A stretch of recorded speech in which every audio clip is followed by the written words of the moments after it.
izgleda kao da postoji mnogo razloga za propagiranje uzdržavanja od uživanja alkohola, prirodnih i sintetičkih droga, duvana, marihuane, hašiša. Sa stanovišta jednog sociologa ili političara moguće je moralisati da je obaveza ljudske jedinke da ostane zdrava sebi, porodici, naciji i državi.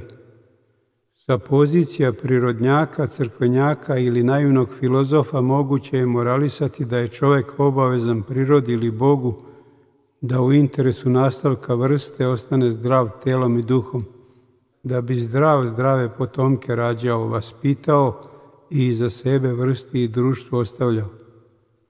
I zaista, u interesu ljudskog društva nije da neko prerano umre ili prerano postane zdravstveno-finansijski teret.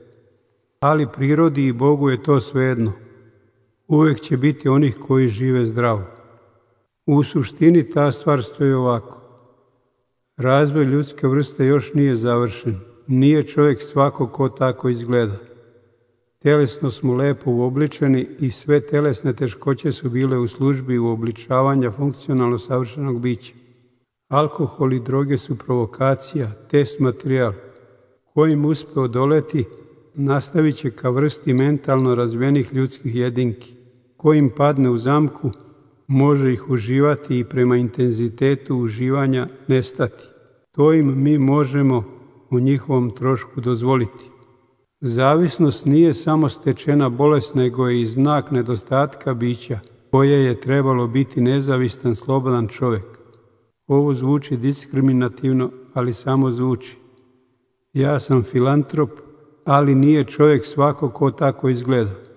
Ako ste vi jedan apstinent prema opojnim sredstvima, a u vašem društvu većinu čine teški zavisnici od opojnih sredstava, bežite. Tu nema budućnosti.